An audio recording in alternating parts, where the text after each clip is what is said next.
reviewing the news, pop culture, video games, movies, and shoes. Quincey and Justin with a nerdy forecast. So stay a while and welcome to the Ugly Mugs Podcast. Welcome to Black Lagoon Podcast. I'm your host, Quincey. And you're the host, Justin. There we go. Oh, hot dog. It's been a long ass week, and things have just been piling up. It's been a long week. It's been a hot week. It's been 1 week since you looked at me. It's been a headache of a week. It has been a headache of a week. So my laptop broke today. Yeah, laptop has been a problem. I've been just stressed out of my mind. I even had to kind of postpone my not my podcast. Jeez. I had to postpone my D&D sessions just because I feel like I need time for myself. And, oh shit. Yeah, a little bit of ASMR. Hold on. Sorry, everybody. Because, as said, we need a little bit of, like... We're a mess. We are a huge mess. But we got a lot to talk about. I didn't grab anything for today except for the things that I've been playing. You know what I love is we're 118 episodes into this, and we have episodes that pop off amazingly. Yeah. Do fucking phenomenal. Even though we have nothing, but yes. And then we have episodes like today where we are just fucking up. We are chuckle fucks. We're a pair of chuckle fucks. And think we have plans for other podcasts. I mean, well, with the actual play, we can edit the fuck out of those. Yeah, unless we do it live. I mean, even when we do it live. Yeah, we do it live, you know. Oh, so when you guys get the behind the scenes thing of Quincey doing math and me just being an asshole. Hold on while I use this calculator. Yeah. Fuck long division. Oh, well, there is long division for certain things, but I'm not going to go into that now. Okay. What are you drinking over there? You got Happy Juice. I got Happy Juice. Great value strawberry and hibiscus herbal tea. I have had a great value strawberry green tea before, but having a strawberry hibiscus coaster. Having a strawberry hibiscus will definitely be good. And I added the strawberry sugar we got 100 plus episodes ago. And oh yeah, I can get down with that any day of the week. It is super sweet, super sublime. The hibiscus is not prominent, but it's there. It's a stellar 10 on 10. It is delicious. I just so that you know, the listeners don't care about this. I just fixed the AC. It was set to 84. Oh, thank you. Oh, that could have been bad. We were going to start roasting halfway through this episode with this fucking beast of a computer running in here and the lights and everything. Yeah, Code PC actually runs super cool, but I get your point. Body heat. Body heat would have been bad. All right, so what I'm drinking, I did is an espresso. Actually, I did a latte, which is basically espresso with milk. So this is a Cafe La Lave? La Lave. Espresso. Toasted especialmente para el gusto latino. Tostado, sorry. Yeah. Tostado. I thought tostado was a fucking thing from... That's a tostada. Oh, right. This is really good. Oh, yeah? Because when I smelled it, it had like... It smelled like, of course, coffee grounds. You're not going to beat that. But it lingered. It hung around. It smelled so, like, permanent. And and you said it's, like, good? It's aces? Yeah, this is really good. I'll probably make another one later tonight. Like, this is good. Oh. So I did this in the espresso maker because it is an espresso. You're not going to want to brew a regular pot with this. It's too fine for that anyways. So I did this in the espresso maker with the latte setting and the big latte setting, which means it froths up a lot of milk. And then it does essentially 2 shots of espresso. And it doesn't really make a lot. No, it didn't. I think it actually didn't do the second shot. But it's still good? Yeah, still good. Okay. So I would, I'm not mad that I bought a can. It wasn't too expensive either, and it comes in a bright green can. You can't miss it. Oh yeah, no, it is like stoplight green. Yeah. But let's go ahead and pay some bills. So over on Geek Grind Coffee, good news. They have the same deals as they always have, including if you haven't had an order from them, the 20% off by using code JUSTH20 in the checkout from Geek Grind Coffee. Yes. They have a bunch of great things such as sample boxes and individual coffees. They still have the Jim Henson's Labyrinth Goblin King Elixir Jarrett's Roast still available for purchase. They have a new tea, Beyond the Northern Wall, which I'm very excited to try. I'll try it somewhere down the line when I get a little bit of extra scrap cash. I love the way you said tea. Because you were searching for the next one. You're like, a new T. Straight up went Hanna-Barbera on us. That reminded me of something I'm going to tell you in a minute. But finish with the rundown. Beyond the Northern Wall is an ice wine tea, and that's just in itself an interesting venture because you got a black tea mixed in with just ice wine. Grapes and stuff. Yeah. And of course, just remember to use our link down in the description. They always have coupons that work with either getting you a free mug with a purchase of 2 bags or even an extra 20% off if you've already used our code once before. Just as long as you use our link, you are showing our support to the channel. Showing your support to the channel. Showing the support of which to our channel of which you can be doing. Yes. Words. This is what happens when you play Resident Evil 8 in one sitting. That was a week ago. And I'll talk about that in a minute. But we both napped today. I only got 2 hours, and it felt like garbage hours. Yeah, I'm not entirely sure how long mine was, but it was one of those ones that rather than waking up naturally, I woke up in a start because of a shit dream. So yeah, I feel good. I'm feeling fine though. I'm feeling like shit. Like no cap. We'll get you your energy drinks. Yes. We'll get food in you. Yeah. Oh yeah. We'll watch some fun movies. Burger. But no, the Hanna-Barbera thing reminded me of something. Mm-hmm. So a while back, we watched a Tom and Jerry movie. Yes, we did. Remember the scene where Tom's singing while playing the piano? Yeah. To entice the female cat? Do you know who voices him while he's singing? No. Really? No, it's not original Hanna-Barbera. Okay, I was like, if it was like some like re-render, I would have been like super keen with that. It's T-Pain. Is it really? Yeah, it's T-Pain. Just out there killing it. And the way I found out is because T-Pain has a TikTok. Yes, he does. Which I came across because of a video where he's playing some Call of Duty and some people were saying some very racist stuff to him. And so he basically took it upon him. You don't say that word. You don't say that word. He basically took it upon himself to take out their entire team. Oh, It was an amazing video. I was like, I've seen this. This being the way I discovered that T-Pain has a TikTok is the best way I could discover that T-Pain has a TikTok. And then I was going through the videos and I saw that, this voice sounds familiar part in like a recording of that scene. I was like, oh. Which reminds me of one of my favorite T-Pain things that Lauren showed me. He came to play piano and like sing, and because people would always talk shit about how he had no real musical skill and whatnot. He comes as he goes to sit down. He goes, "Don't worry, for all those of you that are worried, I brought the auto-tune. It's in my pocket." And then he sat down and kicked ass because he is a musician. Yes. So a little off subject, but it popped in my head because they had a Hanna-Barbera joke. Gotcha. Yeah. Let's go. You over there going full freaking dino mutt. Yeah. The last week's movies we saw were Shanghai Noon and Shanghai Nights. Yep. And boy, oh boy, those movies were a trip. They weren't bad, but they were a trip. So, to avoid any issues, I have the Rotten Tomatoes preloaded when we get there. You do not need to try to pull them up. Thank you. And they did run like shit when I was trying to pull them up for the episode. And I was downstairs next to the router, so it's not my connection. Okay. They were, okay, so Shanghai Noon was our first one. Yeah, let's break them down one by one. Yes. And then we'll look at them as a whole. Yes.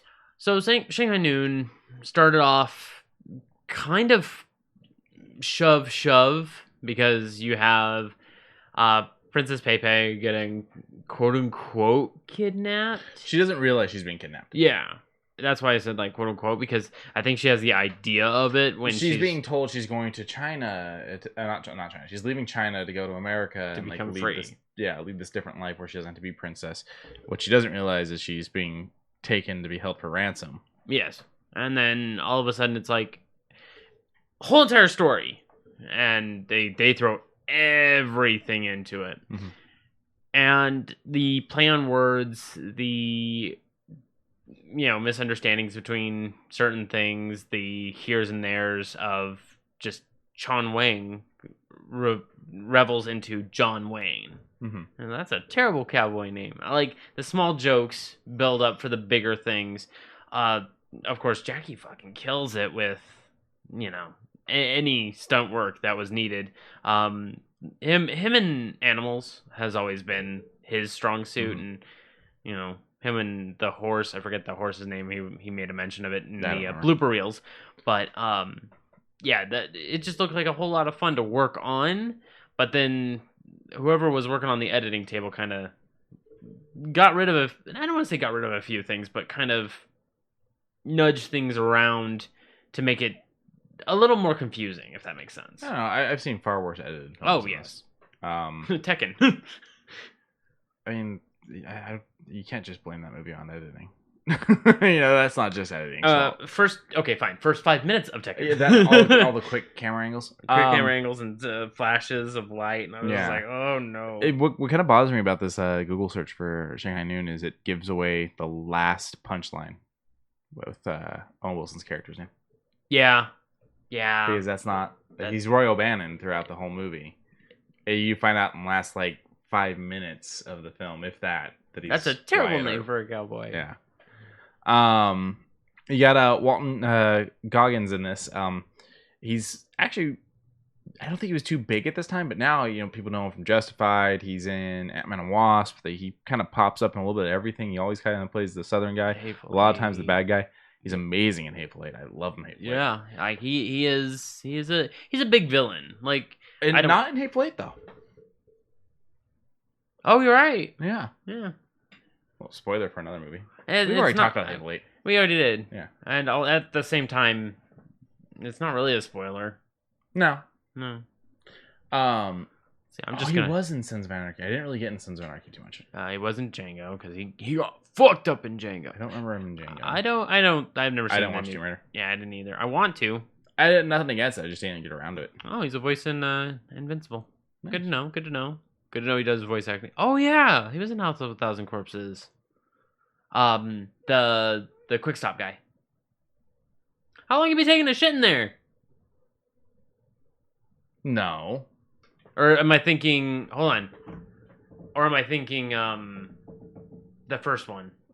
House of a Thousand Corpses is the first one. Then the second one. You might be thinking the second one.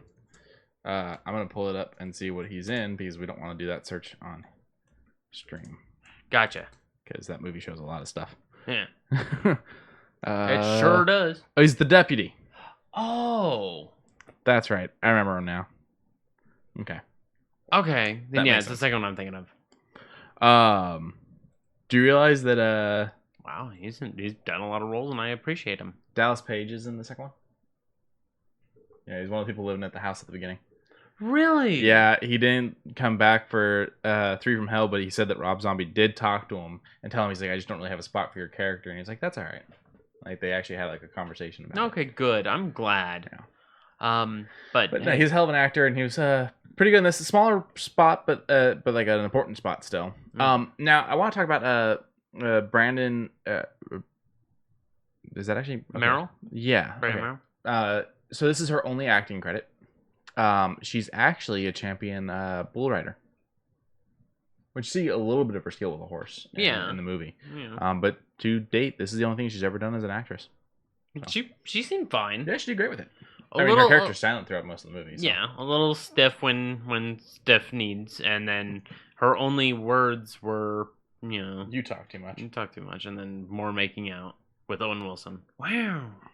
How do you feel about the fact that Wilson's going to be in Loki? I'm okay with it. I don't mind Owen Wilson. I don't like the mustache on him. Oh, there's a mustache. There's a mustache. I'll pull up a photo for you. Does it look like a porn stash? A little bit, but I think that's because of the timeline. I think it's supposed to be. Okay. I mean, it's whatever, but it's not too porny, I guess. Oh, no, that's fine. That didn't zoom like I wanted. That's fine. But even still, it's not too bad. It makes him look important. I like it, actually. You like it? Yeah. I mean, he kind of looks a little aged. But I also forgot that Shanghai Noon was 2000, and this is 21 years later. I don't like it with his hair like that. Oh, no. Fuck no. No, it'll be interesting to see how he fits into the Marvel Universe. Now, how did the jokes hit you? Some jokes hit me fine. Okay. Others hit hella flat. What did you think of the main bad guy? The main bad guy was good. Main bad guy, for both. The oyster shell. Yeah. That whole thing. Yeah. What did you think of the fight scenes with Jackie? Always, Yeah, always. He can carry. He probably carried the whole movie on his shoulders, aside from like the few snippets that Owen Wilson made me chuckle. You know, you said wet shirt don't break, not piss shirt bend bars. Yes. I love that damn line. Yeah, it's a pretty good line. All right. What are we looking at for ratings on these? All right, IMDb's got 6.6 out of 10, 79 on Rotten Tomatoes, 2.9 out of 5 on Letterboxd, and 92% from Google users. Now, the IMDb falls more in line with the audience on Rotten Tomatoes at a 65 from the audience on Rotten Tomatoes, 79 from the critics. So. Interesting. I would probably throw this at... Would I ever watch this again?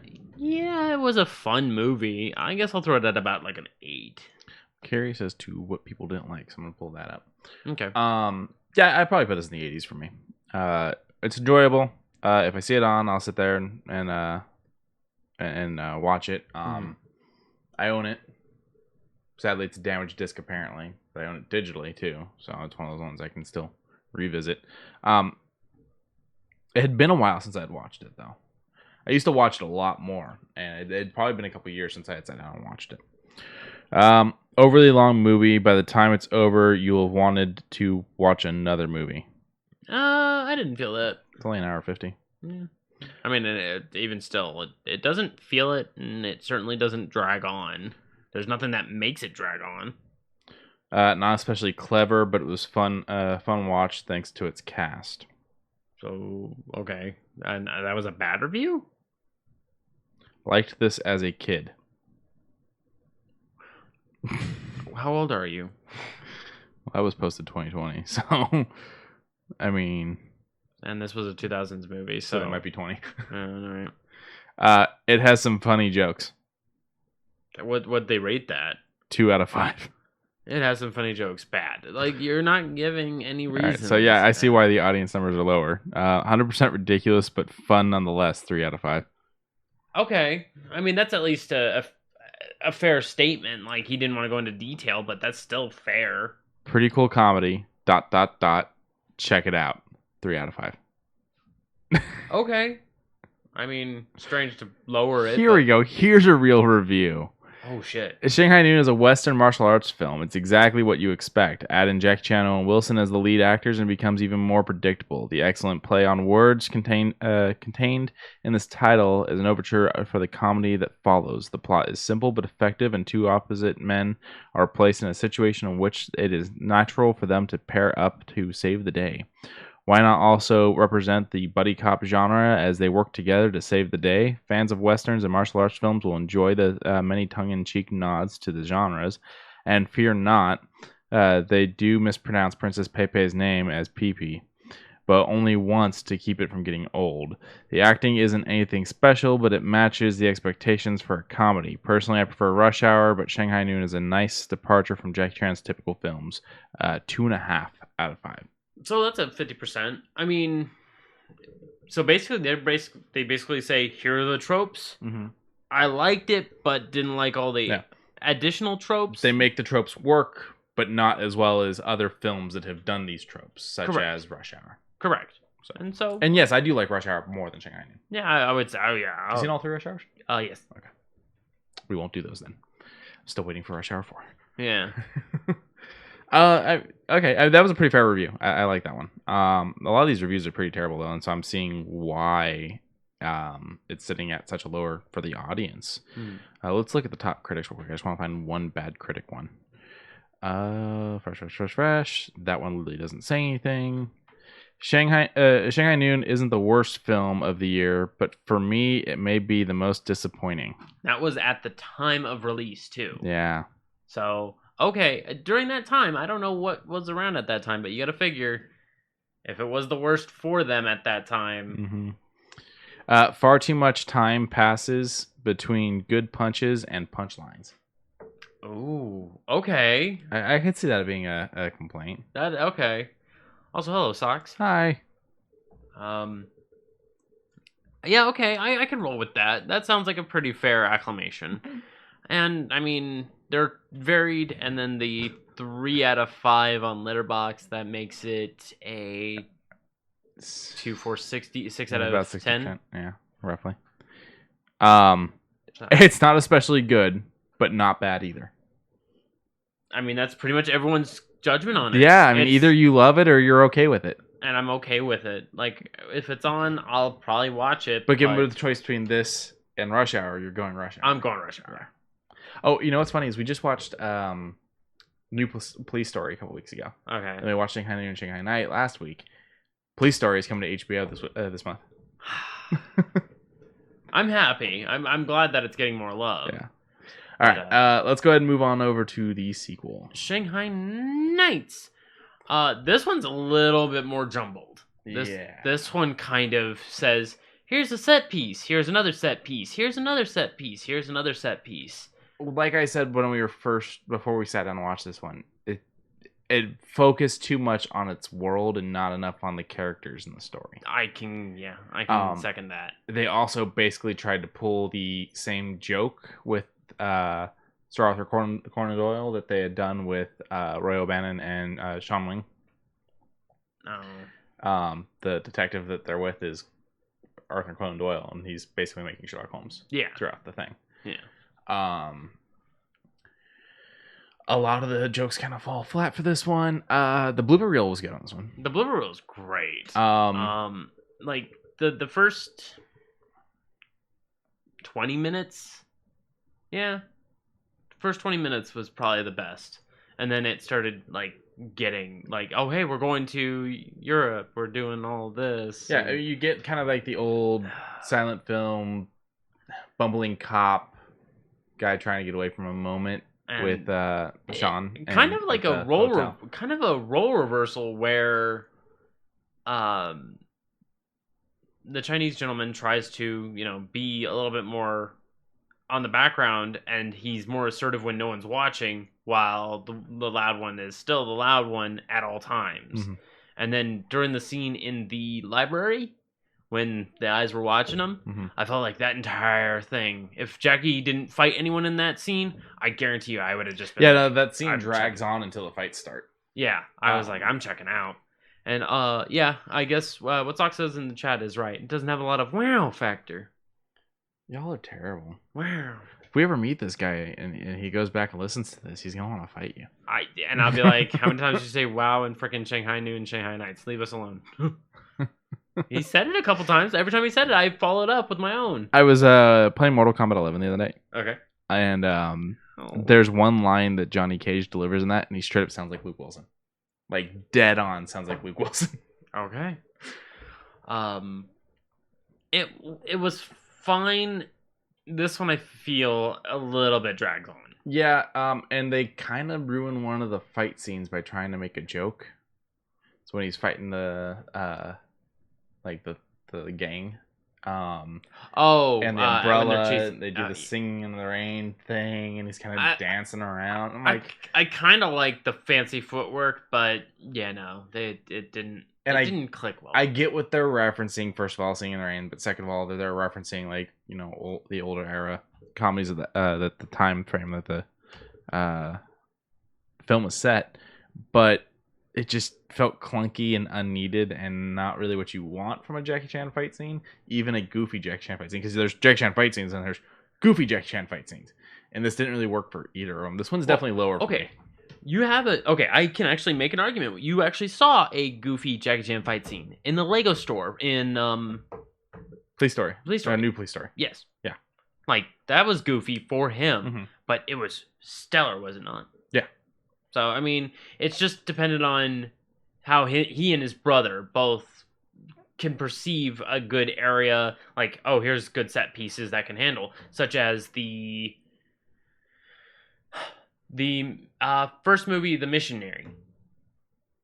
The whole entire, how it's being still built up with the bell and all that, and you have Jackie just working his way through the scaffolding, mm-hmm. and you got Owen who's like, I don't know how to fucking do that. I'm just gonna stick on the ground and shoot my guns.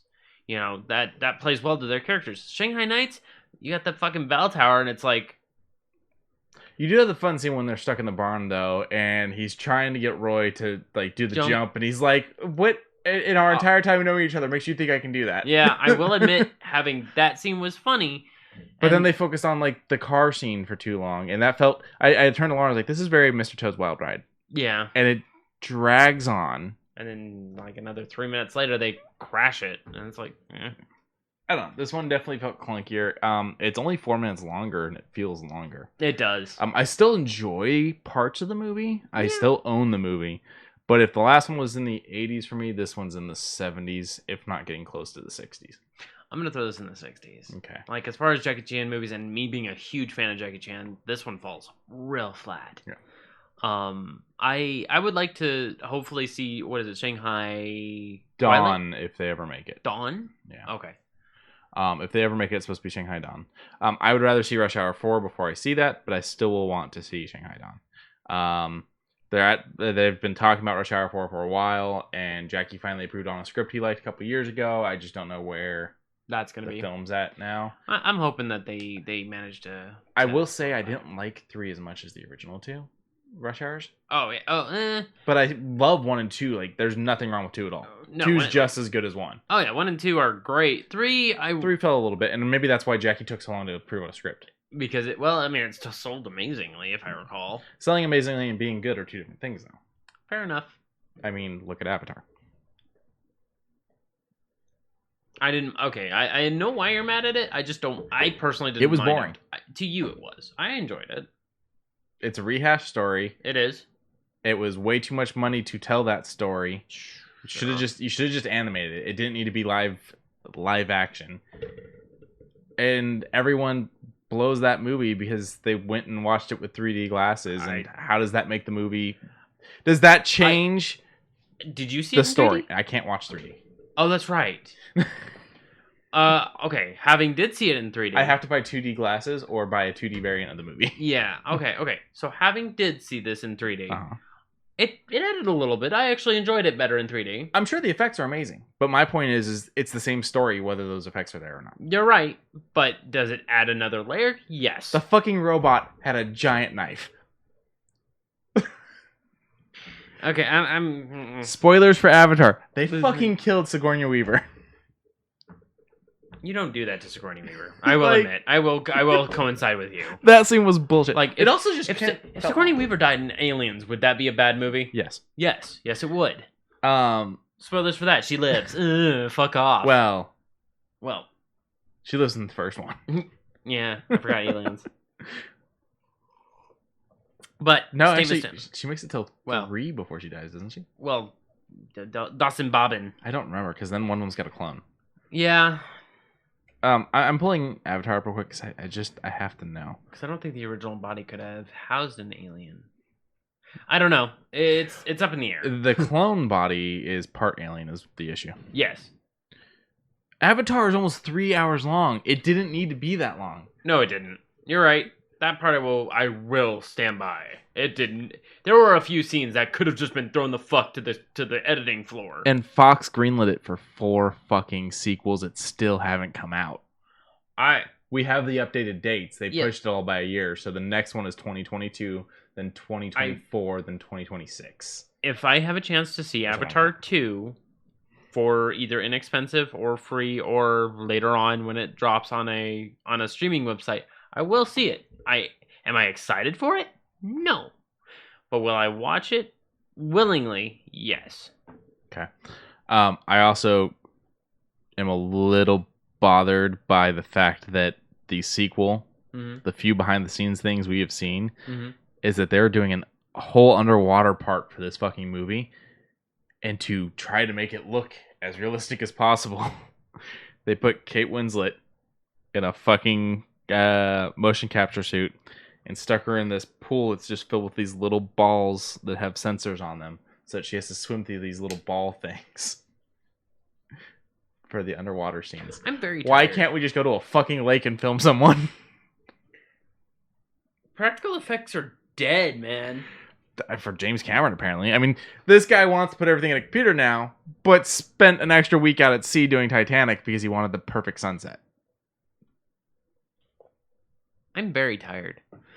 But let's head over to the ratings for Shanghai Nights. Let's head back a little. Yeah, sorry. Oh, Jesus Christ. Fuck you, James Cameron. I don't trust any movie with Avatar in the name, to be honest. Fair enough, Sox. Good point. 6.2 out of 10 on IMDb, 66% on Rotten Tomatoes, 2.7 out of 5 on Letterboxd, and 92 again from the Google users. I think Google is way wrong. Yeah, the Google is wrong on this one. Furthermore, the audience score on Rotten Tomatoes gets even lower than any of this at 54%. Yeah, no. It definitely lost a lot of the charm from the first film. Oh yeah, it did. The first film feels very authentic, very clean. There's no trying to wrap your head around things because it's a spaghetti western with a little bit of buddy cop, and that's fine. That works for that. But then when you throw in a lot of English elements and a lot of references that won't be heard for technically another 80 years, it throws it way the fuck off. You know what scene always threw me off in that? In Nights? In Nights. Okay. The scene where they're at the guy's house and Roy O'Bannon's getting ready to fucking throw down with the butler because he offered him spotted dick. Oh, yeah. And then he goes through and picks up the big sausage and starts biting into it. And I'm like, 2 cock jokes in 5 seconds? Yeah. All right. I guess that's what we're doing. That is what we're doing.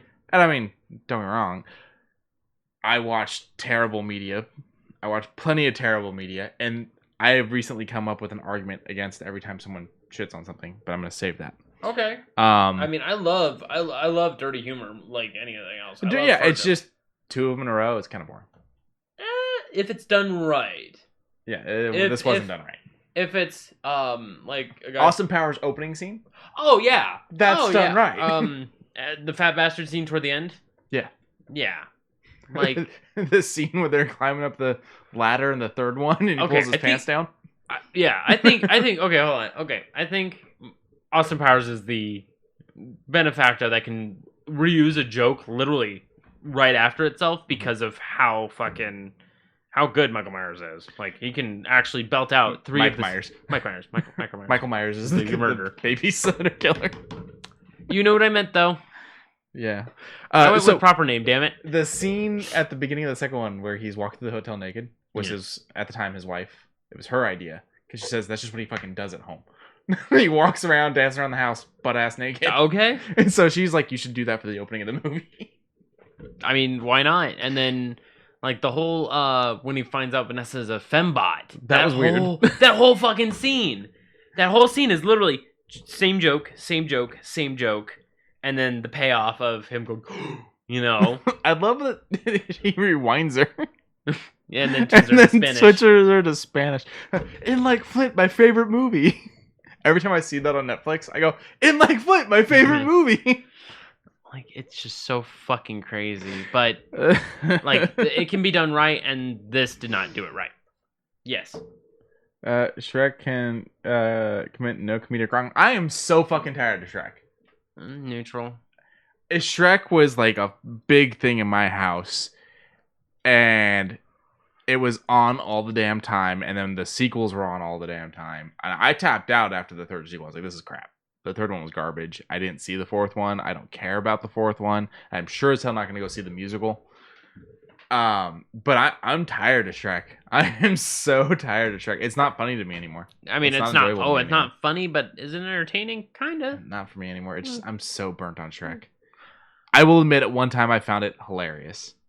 Yeah, but not now. No, and that's not the movie's fault. No, it's just your exposure to it. Yeah, and I blame my household, but I also kind of blame how society reacted to Shrek because it was fucking everywhere. It was. I mean, it's still everywhere. Is. I mean, you can go and talk to fucking Donkey at Universal Studios. You can talk to Donkey. They still have that Go-Gurt. Oh my god, do they really? They still have the Go-Gurt. They still have the cereal. I'm gonna point out a yogurt you probably didn't realize is gone. The Trix yogurt. Oh yeah, I did. They haven't made the Trix yogurt in like years. I knew about that one. I got bummed out, but then again, I never really liked yogurt anyway, so it's fine, I guess. When people made sexy Shrek, I was out. I didn't like Human Shrek. That was weird. Human Shrek. Well, Human Shrek had story semblance. I know it was still weird. Yeah, it's still weird. He looked like the Crimson Chin. Because he had that big, huge fuck off jaw. I mean, I don't know. I think I've seen all of them. It's just more of a lucid dream because I don't remember. But back to Shanghai Nights. Yes. There was jokes that they didn't deliver right, they didn't handle right, and it just you felt it. It felt like ugh, are we really doing this joke? In my argument to anyone that tells me I can't handle crude humor. First of all, I just did the Austin Powers thing, secondly, I have watched a very large portion of South Park.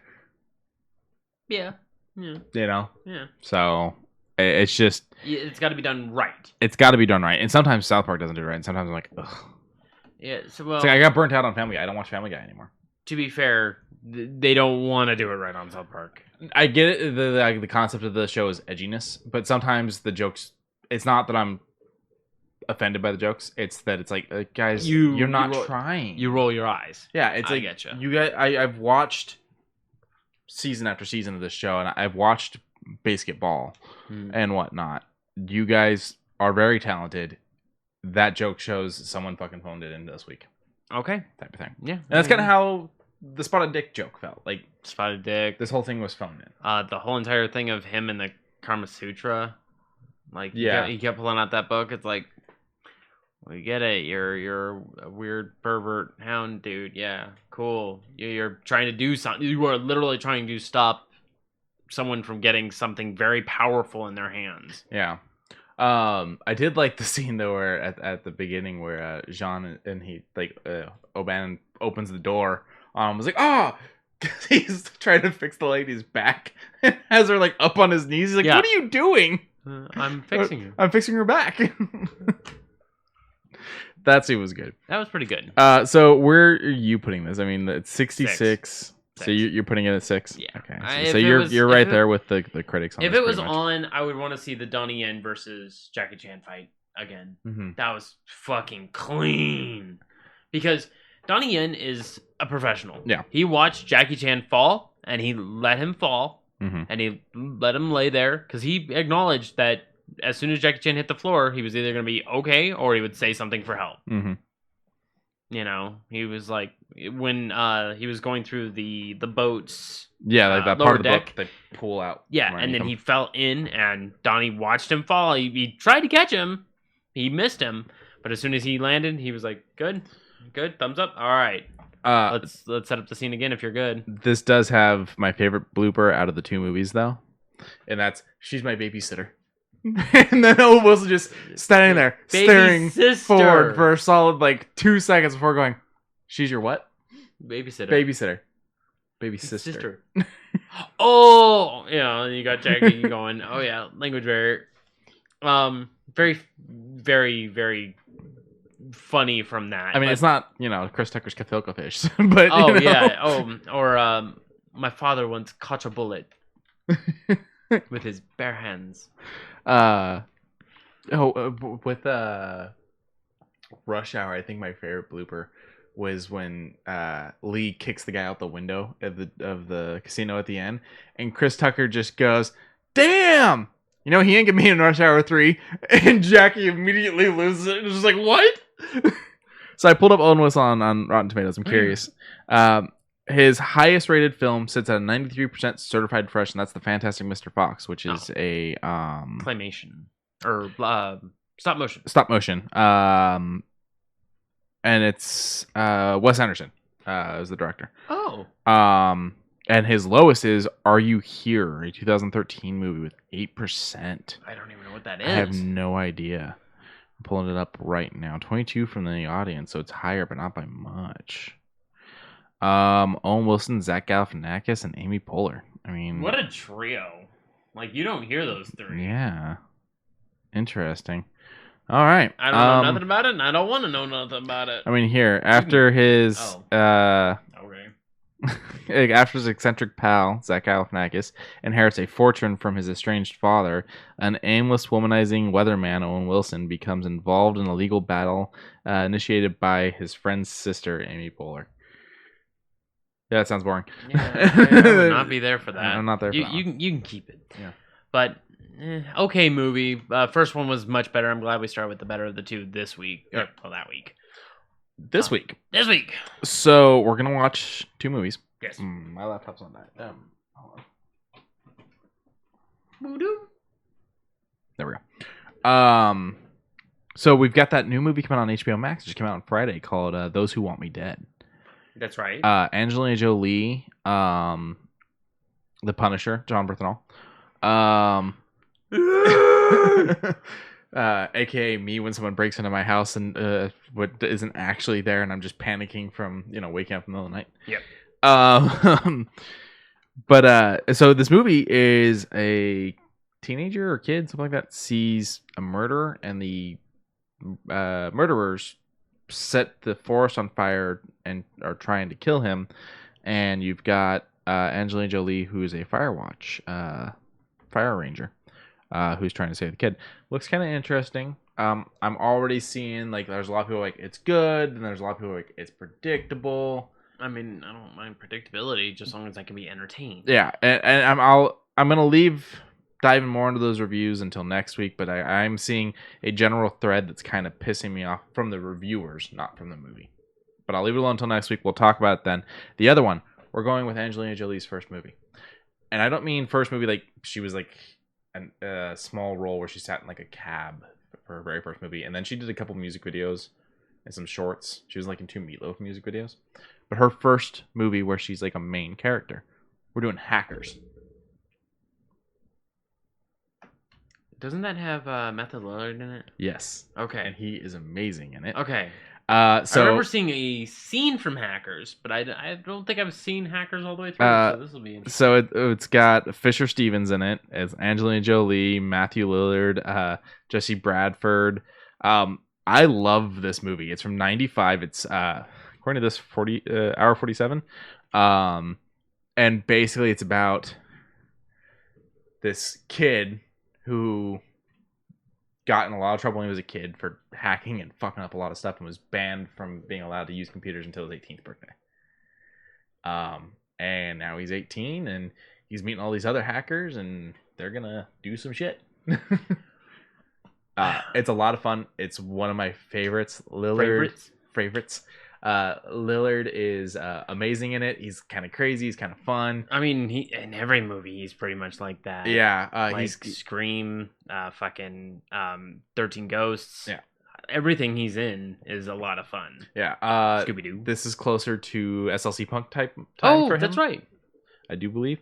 SLC. Where he's got the Liberty Hawk and all that. So this is 3 years before SLC Punk. Okay, cool.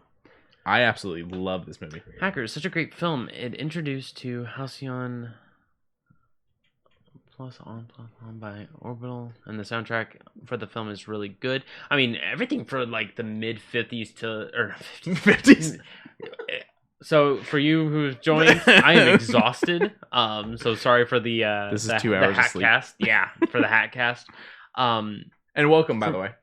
Welcome. From everything from the mid 90s to early thousands, I always had a really good soundtrack. I feel you feel that way because that's your music. You grew up closer to that music time. Sure, but okay. I feel the same way looking back at 80s films because I watched a lot of 80s films when I was a kid. It may not be my time. Detroit Rock City and all that. Detroit Rock City, all that. But even things like Weird Science. Fucking Oingo Boingo. I'm going nuts. Fair enough. But then when you showed me Grind, had a hell of a soundtrack. A lot of really good songs I have not heard for ages. But then I was like, this movie is set in late 90s. That it suits it. So me and James loved Grind. Yeah, and loved the soundtrack. What? My hand. Oh, $5 on pepperoni. So we loved that. We loved that movie and loved the soundtrack. But we listened to it too much, and Lauren actually hid it from us. Oh, really? Yeah. I went to sell that car and found where she hid the CD. I was like, oh, I found it. She's like, yeah, that's where I stashed it. She's like, I'm going to stash it again. No, we're moving to a different car. She straight up hid my fucking CD. If memory serves me correctly, I think the game Wipeout made a cameo in Hackers Club in the first third of the film. It's real cool, baby. I think Wipeout. It was it wasn't Wipeout because I don't think Wipeout was a thing yet. It was the one where they do the English dub over the Japanese guys. They're not actually saying the things they're saying. I mean, it would be probably an early release. Oh, that Wipeout, the video game. My dumbass went to the game show. And so I was thinking the original version of that, the Japanese version of that.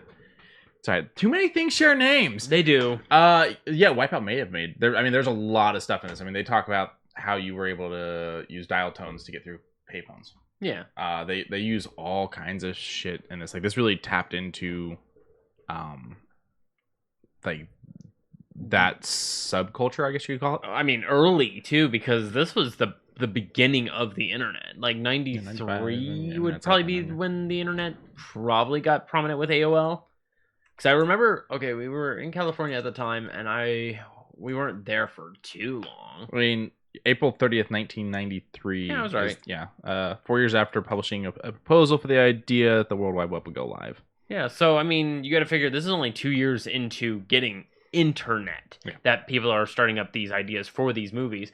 I'm excited to watch this movie, but I do remember seeing a couple scenes from it, so sorry for the mild spoilers already. Well, I think you'll like it. Okay. I do love that when I looked that up, that they talk, that they have to point out like World Wide Web, like it's in big bold. This is the shit. It is. Because it is technically a place. Yeah. Well, and you did have previous versions. I mean, the internet really started as a database for the army before it was what we know it as now. So, and even still, we can get to that database of the army. Yeah, it's mostly just names. So we bought a game last week. Yes, and it's not Wipeout. It's not Wipeout, and I went absolutely nuts. I pre-downloaded it as soon as we purchased it. I got home. It was already done. I went straight to it. And I was already tired after doing the cast, watching the 2 movies, Shanghai Noon and Shanghai Nights, then going home, and then I just started playing it for 9 hours straight. And I killed it in that night. Very great game. 10 on 10. I'm not going to spoil anything because Quincey hasn't gone through it yet. I am within the opening stuff because I had to go back and finish 7. I finished 7. I concur that you probably needed to. Yeah, you had to. And I only played one of the DLCs for 7 because I don't own the other one. But I do plan on going back and finishing that. To dive back into the chat real quick before we get too far into this. Yes. Yeah, Angelina with the short hair, and that is actually a really interesting look. And it's one of the looks that she pulls off really well versus like her look in Gone in 60 Seconds with the bleach blonde dreadlocks. That was terrible. I really hope it was a wig because it probably was a wig. It was probably a wig. I hope it was. And then you got. I hate her hair in that fucking movie, and I love that movie. Was it Girl Interrupted? I don't remember what her hair looks like in Girl Interrupted. I just remember it's like a half pixie cut. I just remember that. What's her name? Got really short hair in it. Winona Ryder's got really short hair in it. Yeah. I think I might be thinking backwards. Yeah, no, she's got long hair in that. Okay. You've got them flipped because it's the pixie cut for Winona in it. Copy. I knew one of them did. It's been a while since I've seen that movie. Lauren loves that one. That one we almost paired with One Flew Over. Oh, that would have been a good one. But I already saw that one though. Okay. One Flew Over was a good movie. It still quells in my mind. But Resident Evil Village. We're not going to spoil anything for anyone on Resident Evil, so don't worry. Yeah. Even though I haven't played a Resident Evil game since Resident Evil 2 for the PlayStation, and I'm not a big survival horror fan, but the biggest thing I take out of Resident Evil 8 is it gave games a new thing to have a sexual fetish for. Pretty much. All I want to do is be stepped on by you, the giant woman, the giant woman. Did you see IGN's fake action figure? They made a fake action figure and they're having to like break shit and knock shit over. Let me go ahead and pull up something. So on Fanatical, they're having a Capcom sale, and with that Capcom sale, it's $10 off if you have it if you want it on PC. Nice. So Fanatical.com, we're not directly supported by them, but in case you're wanting $10 off the game, this is the best way to do it. It's a great game. As said, 10 on 10. I have zero problem with this game whatsoever. Looks beautiful. RE Engine. There was hints and a little bit of subtleties that the next Devil May Cry could be in the RE Engine, and I'm like, if you can make a fast hack and slash as Devil May Cry, but using the RE Engine, oh, it's gonna be beautiful. Do you think the engine can handle speed? Because we haven't seen anything fast other than NPCs. Because Ethan is slow in 7. He's not all that fast in 8. You're right. Leon moves not slow, but he's not quick in the remake of 2. And I didn't play the remake of 3 yet. I mean, after watching a few things in 3, you've got the mutated Nemesis doing his little thing. I would say it's fine. I think that with a little bit of texture mapping and like some good blur physics, because Capcom does really good with like art stroke, like Street Fighter 4, how they had like the art stroke style when they were doing their moves. I think they could do something a little similar, maybe a little bit more drawn back, because I personally didn't like that style, but bring it back a little bit. I think that they might be able to do Devil May Cry with this engine. This engine's pretty. Even on they did a side by side of Xbox One X and a Series X side by side. Very, very small changes. There wasn't too much difference. It's just you can tell water textures on the series a little bit better. Things are a little bit more shiny. Things are a little bit more vibrant and brought out compared to the Xbox One. But both were stellar. I love this game. What's your favorite engine out there right now, then? My favorite engine? Yeah. Is it going to be RE? Is it ID? Or IdTech? IdTech's a pretty good one. IdTech's a really... the newest Unreal, because new Unreal is pretty nice. New Unreal's pretty nice, but it's very clunky. The problem is I'm not seeing it utilized for anything big right now. I mean, we're seeing most of just the epic crap, you know? I mean, it was used for Prey, if I'm not mistaken. The newest Unreal? No, I think that was Unreal 3. Yeah, because we're at 4.26 now. Yeah. Let's see. The new System Shock's going to be on it. Okay. Boom. Yeah, that looked good so far. But yeah, and we've seen things like Dead Static. I mean, Dead Static looks cool, but it's not pushing that engine. Oh, Call of the Sea. Runs like garbage, so yeah, never mind. Okay. Do you think that's the engine's fault, or do you think that's the application of the engine? Because it's saying Mortal Kombat 11, and Mortal Kombat 11 runs amazingly. For that game, then, both. Okay. Because I really want that. I wanted that game to do great, but so much, like there's no VSync for it, so you're getting like your turn and there's broken frames, and I'm like, that's not good. And some places are just way too dark. You don't get a flashlight. You have to wait for like lightning flashes. Even the engine affects audio, and I'm like, that's not good. So it's a pretty engine, but no, I would say probably it's a tie between.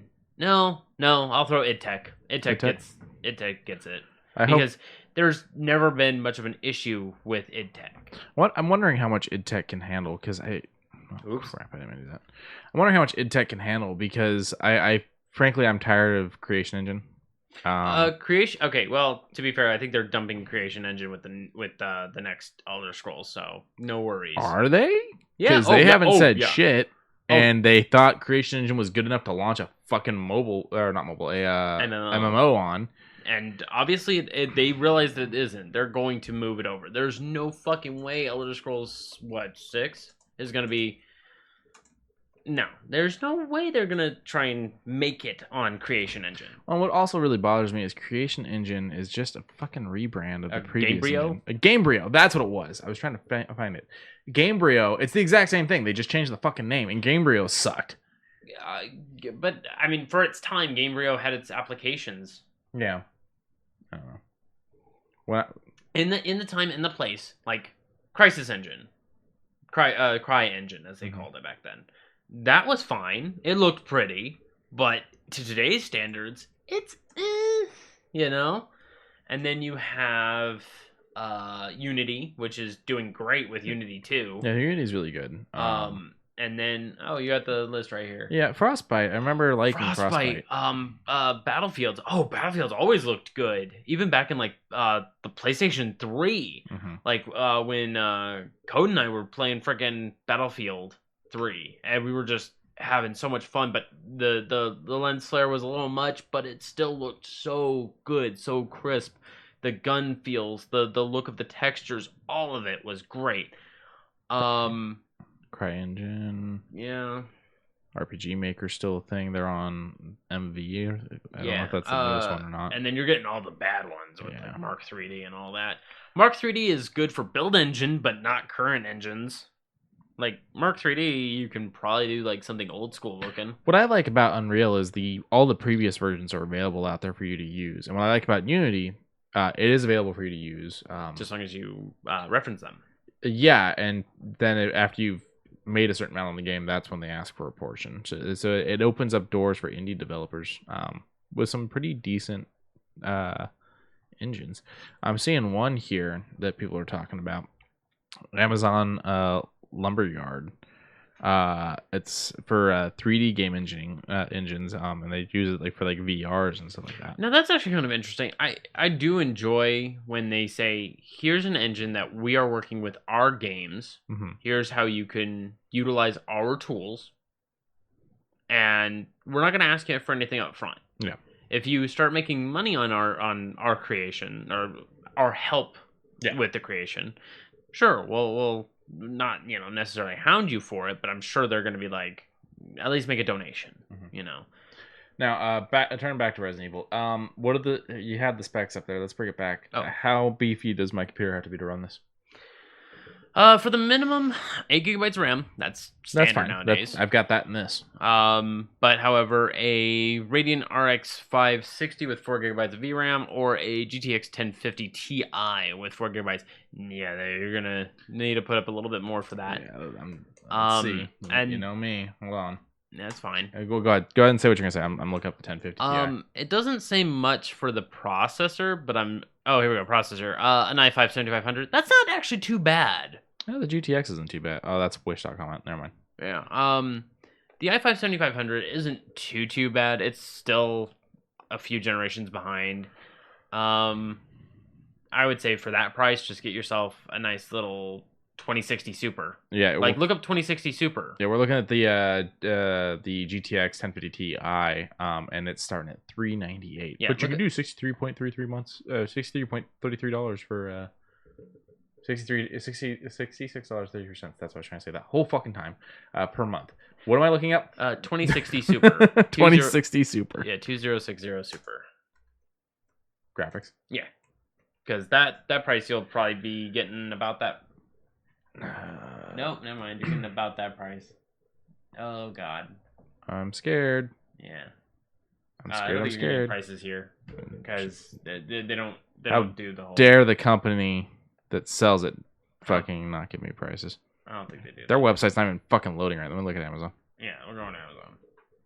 Oof. Yeah, never mind. I thought they were dropping in price. They're not dropping in price. That's right. People are buying them because they can't buy the 30s. So disregard. Where you've got one left in stock. Don't know who the hell's selling it, and it's at $1,019.99. I love that they had to tack on that 99 cents. Yeah. Yeah. So pretty much, if you don't already have a gaming computer, you're not gonna want to get this on PC, unless you can get yourself a pre-built. Either a pre-built. Yeah, a pre-built would be not. I mean, right now, Amazon has a few that are doing pretty good. Those Storms are alright. Like there's the Amazon iBuyPowers. Yeah, I'm looking at iBuyPower right now. Let's see. We need one that can run this.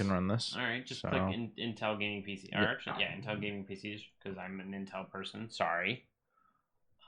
Just scroll down just a teeny tiny bit. Okay. Okay, so we are looking at. Well, wait, that's an i3. I don't want an i3. I want an i5. I've got an i9 and an i7. i7, that's $1,700 or $1,800. It's got a GTX 1660 Super. Is that going to work? That is going to be great. It's RAM, all that. Yeah. Okay, so you're just looking at $1,800 and then the fucking $50 for the game. Yep. But this thing can still run a lot more than that one game. I know, but you have to buy the other games still. Oh yes, of course. But I'm just saying. You know, I just have an Xbox and can play the game. Yeah. I do need a new TV though. Yeah. A nice 4K one. Those have gone. Those I know have gone down in price. Yeah, but I want a big TV. That's the problem. The other thing I've been going through. Boop. I just finished up Halo 2. I haven't played Halo 2 since it came out. Yeah. So the cool thing with Halo 1 and 2 through the Master Chief Collection, you can hit the back button, and it goes between what the old things look like to the new things. That's because cool. they remastered everything. And during the cutscene, I'm just sitting there mashing on it. And watching the scene literally go from like this camera angle to like a weird fuck off angle way over there, and I'm just like,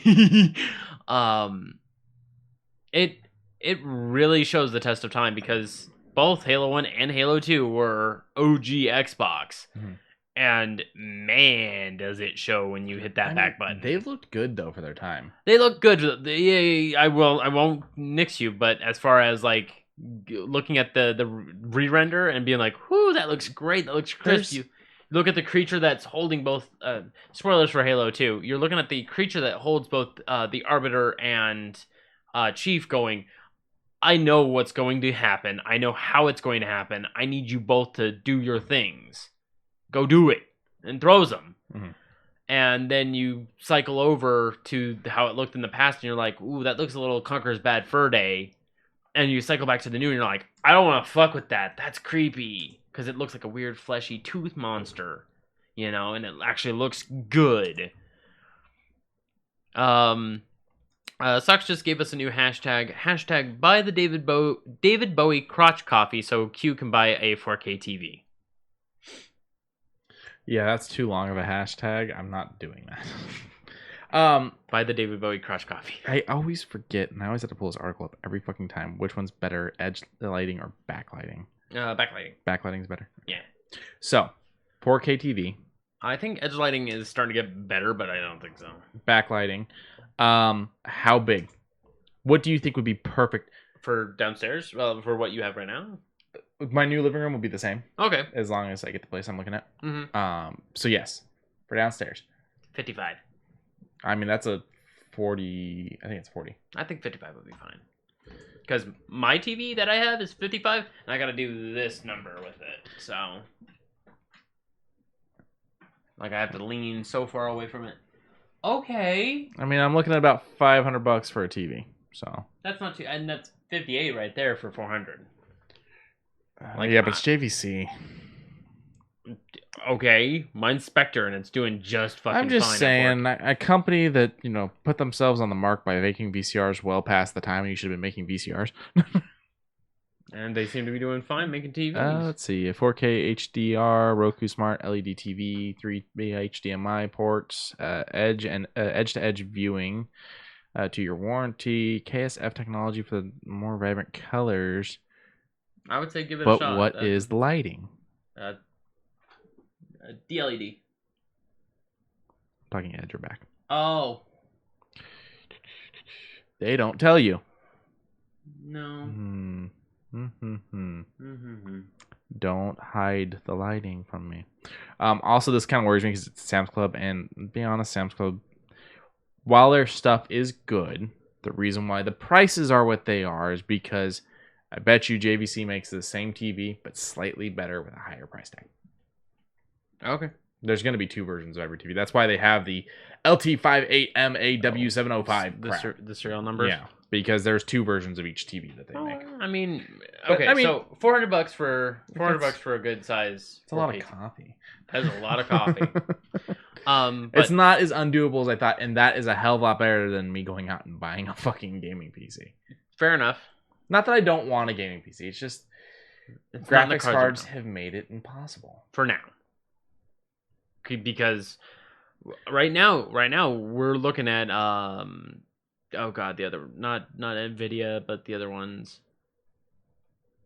AMD is finally pushing out a lot of graphics cards that are going to be comparable, hopefully in the near future. So we should be seeing some. Yeah. Here's the problem: 2020, AMD was bought by NVIDIA for $40 billion. Okay. And then AMD bought X-Links for $35 billion. So, in short, then the company of AMD is going to be working out some graphics cards. I did not know that. Well, hold on, let me just over 6 weeks. After NVIDIA announced a $40 billion acquisition of ARM, AMD and said on Tuesday it would agree to buy X-Link for $35 billion. If completed, it would be 2 of the 3 biggest semiconductor deals ever. Okay, so they both bought someone. They both bought someone, but they didn't. Okay, so NVIDIA did not buy an AMD. However, they sat down and talked to each other about buying the different companies. Okay. Yeah, because I mean, it would have been very smart to try and do like handshakes, because lately computers have been getting a little bit more picky.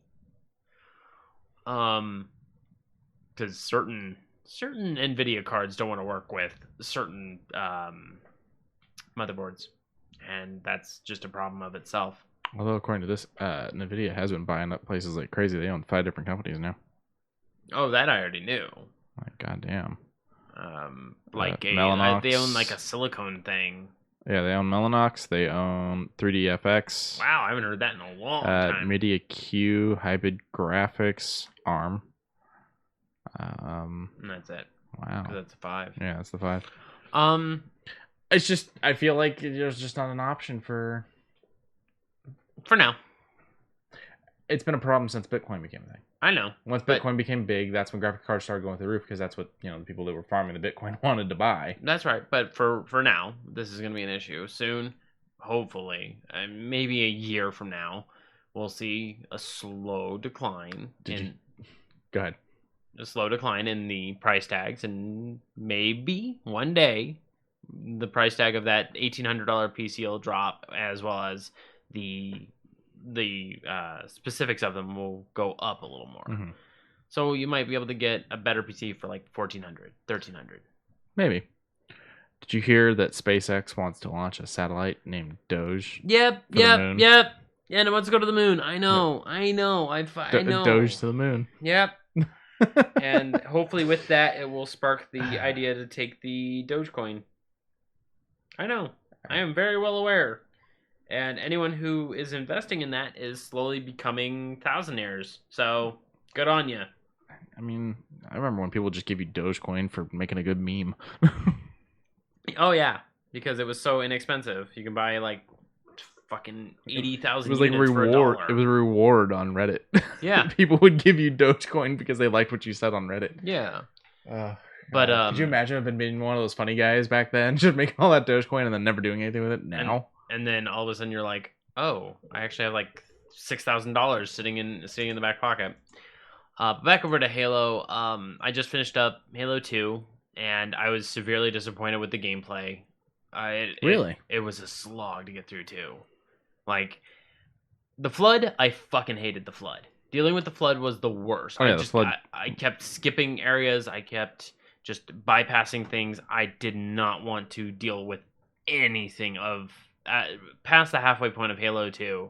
After you watch one of the prophets get their head mulched in by one of the explodey boys. Mm.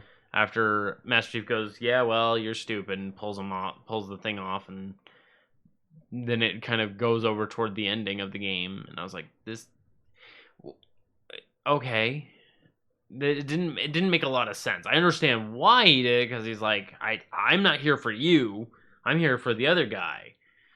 It was fine, but as soon as Halo 3 started up, oh, the other thing about Halo 2 was it took more than a mag just to kill a freaking brute, which I was getting super salty about that. But then I switched over to Halo 3, and I'm sitting there, and I'm actually doing some work. I love that. I love your reaction to when games don't let you just headshot everything, considering you're the guy that yells "get good" at people that are bad at Bloodborne. Or not Bloodborne. Dark Souls? Dark Souls. I mean Bloodborne as well. Yeah, but they're two a sword through the skull is still a sword through the skull. You're right. Like either one works, but it's like with Halo 2, I'm just sitting there. I'm just using the battle rifle, and I'm just trying. I am pushing ammunition into this brute. Finally break his armor, but I have to reload. And it's like, no. Switch over to Halo 3. I pull out the battle rifle. I actually put out maybe 4 bursts, 12 shots. It actually killed him. I was like, I don't know that I actually finished Halo 3. I don't know. I'm going through all of them. Yeah, I had the Master Chief Collection. I could if I wanted to. Yeah. I'm going to try and get through all 5 of them up to date, including ODST and Reach. So I've got a long way to go. And then Infinite will be dropped later this year. And I'm hoping I can get through that too. Is it getting a 1 release or is it Series X only? Ooh. Oh, God. Please don't do that. I'm honestly hoping it does, because if it doesn't, I'm actually going to cry. Halo Infinite is an upcoming first-person shooter game developed by 343 Industries and published by Xbox Game Studios for Windows, Xbox One, and Xbox Series X and S. Cool. That's the main entry in the Halo series. That makes me happy now. I hate that typing in Halo Infinite for Xbox One brought up the locations of GameStops for some reason. Is it available now? It just says 2021 for release date. I don't know why GameStop's already allowing reviews for it, because no, it's not out yet. Okay. But yeah, no, I think it's coming to Game Pass. Yeah, of course it is. Why did File Explorer suddenly open? I don't know, but yeah, of course it is. It's a Microsoft game. You want to buy it? Yeah. But all of it, I'm gonna try and do it during my little mini vacation that I got going on. Might stream it. You might see something in the middle of June. Well, so 4K, 60 frames, smart delivery. Smart delivery. Yeah, I'm gonna do it right now. I'm gonna take a quick peek at Amazon, see if there is any available. What, for the Xboxes? Yeah, series. Well, you don't need it to be able to play this, so. No, but I still want one. Probably not gonna be any. No. Hell, we still don't have a steady stream of frickin' Switches. No, I don't. At least those are still being pumped out. Yeah, but Nintendo straight up said we can't keep up. They came out and were like, we can't. It's not doable. We physically cannot do it. I hate it. I hate it so much. All right, let's get into some other news. Doop. All right, so this comes from Tom Warren, thank you, over at The Verge, also, a guy that pretty much gives you Xbox information on anytime you want it.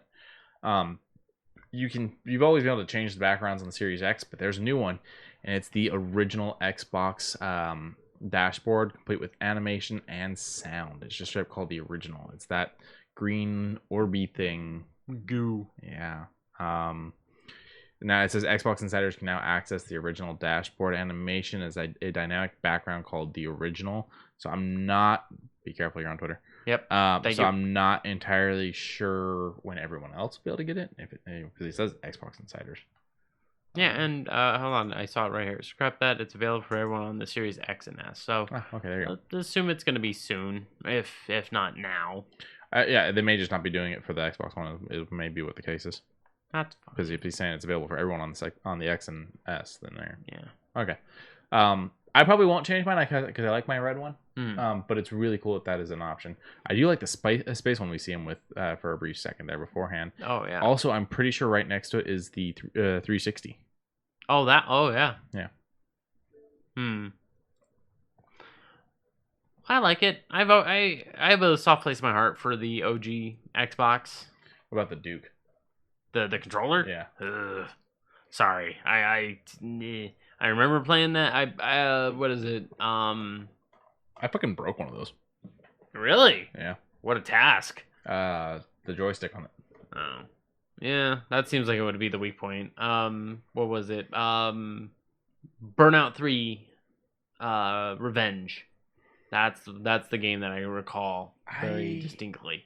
I think I only actually owned 2 games for my original Xbox. Really? Yeah, I wasn't a big fan of the Xbox when it came out, and so I kept buying stuff for my PlayStation 2. Fair. So for the original Xbox, I owned Fable. I liked Fable. And to harken back to an earlier part of this conversation, a fucking Shrek fighting game that someone bought me, and I fucking hated it. Oh, okay. It was terrible. It was not great. That may be why the controller broke. Boop. All right, quick resume. Have you used it yet? I don't have it. Oh, that's right. Sorry, shit. Bad. Have you used it on my console? I did, yes. Okay. When switching between, I believe it was Hitman and some other game. I basically left Jurassic World playable whenever I wanted while I was working on a park doing a challenge thing for like a week straight. I would just go home and then turn the Xbox off, and then when I came back and it was time to play again, turn the Xbox off, click on it, and you're immediately back into the game.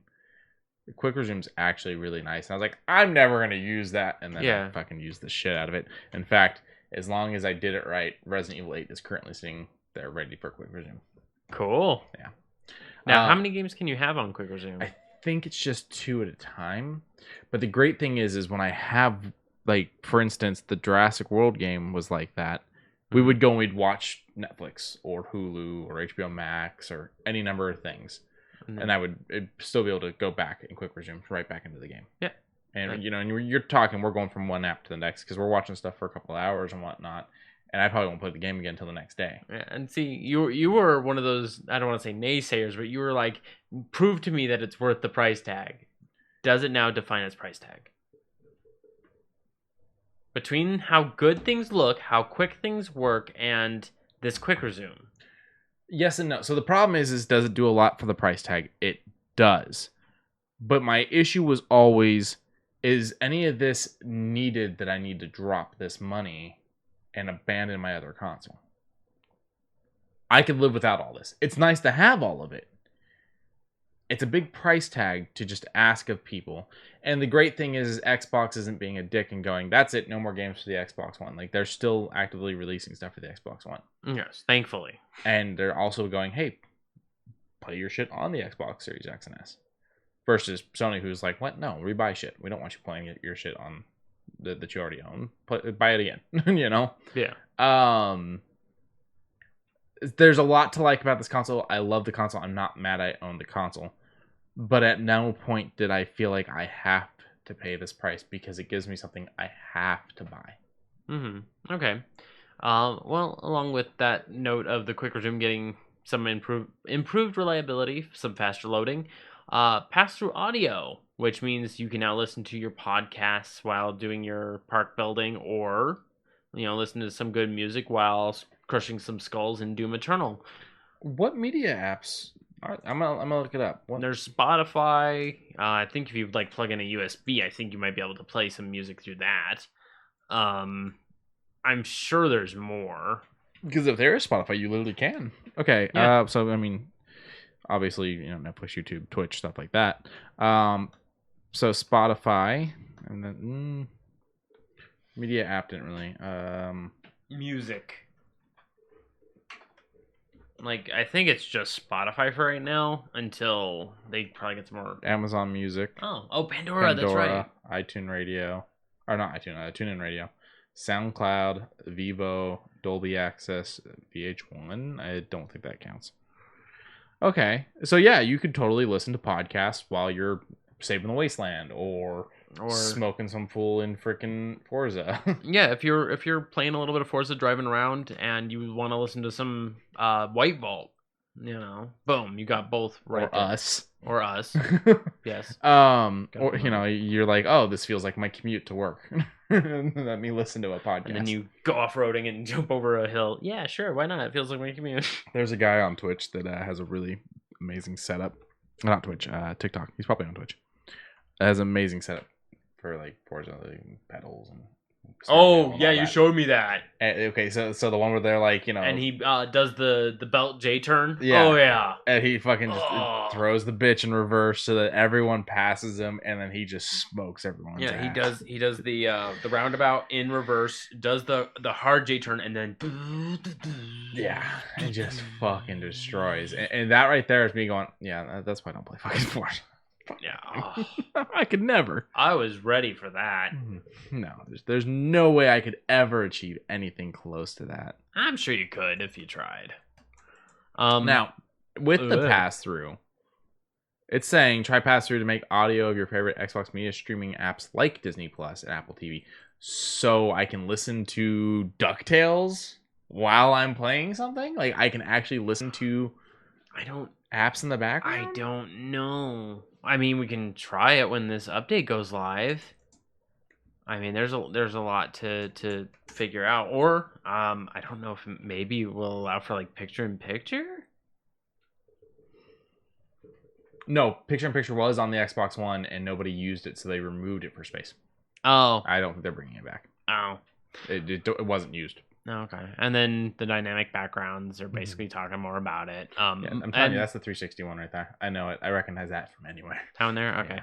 And then Moats, which is this one here with the stars, so that one's gonna be free.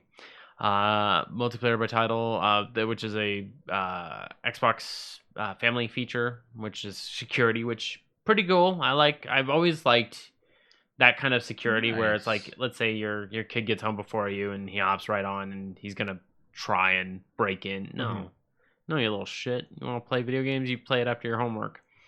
And the Xbox One for the Android and iOS is getting better. Good. I mean, it's fine now, but better is always better. The Smart Glass app for the PC. I heard about the Smart Glass app. It's okay. Me personally, I have no problem. But do you see any implications on? I don't use it. Yeah, I have it, but I don't have a need for it. Yeah, no, neither. I mean, I can see the appeal for some people. Yeah, but not me personally. And I mean, the Xbox continues to be good. Scratch that. I only have the one for the 360 and the one. I don't have the update for the Series X. Oh well. That's how much I don't use it. I never even bothered to do the new one. Yeah, because I mean, everything handles itself after you. I mean, you press one button, you're already where you want to be, anyways. Yeah. So yeah, some great updates coming to Xbox. There might be something over PlayStation. We don't care. I just don't have the drive to go and look, guys. I'm sorry. With the way they've treated me and made me almost regret getting one of my favorite tattoos. The way that they treat my security. Yeah, treat your security. The way they say buy your games again, it hurts us. So. The monopoly that they have going on digital releases. Yeah, I can't support them. I'm actually going to get this tattoo fucking covered. No, don't get the tattoo covered. They might redeem themselves one day. You never know. Gorilla's gone. They are not going to redeem themselves. Yeah, they did just release that trailer for the new Venom movie, didn't they? It's making him breakfast. Moving on. You know Andy Serkis is the fucking director for the new movie? Yeah. How much do they pay him? I don't know. But I think it's his first time directing. Moving on. Tarjay. Do you know why we're talking about Tarjay? No. Why are we talking about Tarjay? You can't buy Pokemon cards at Tarjay anymore. Because of that whole sports card fiasco, right? So you can't buy Pokemon cards, NFL, MLB, NHL. I think they might even be removing Magic. The problem is people are fucking assholes and breaking into the stores, stealing shit, attacking people. There was a dude, I think, in another country that fucking rappelled from the ceiling to break into the store on a rope to get the new Pokemon cards before they came out. So Target's basically went, y'all can't be adults, so you can only buy these online now. It was reported that Walmart was doing the same thing, and Walmart came out and said, that's not true. We're still assessing everything. But it might become the case. People are fucking insane about these new Pokemon cards and stuff like that. Like that they are fighting people. They are just stealing hundreds of dollars of merchandise. Target has had to chase people off from camping outside their stores.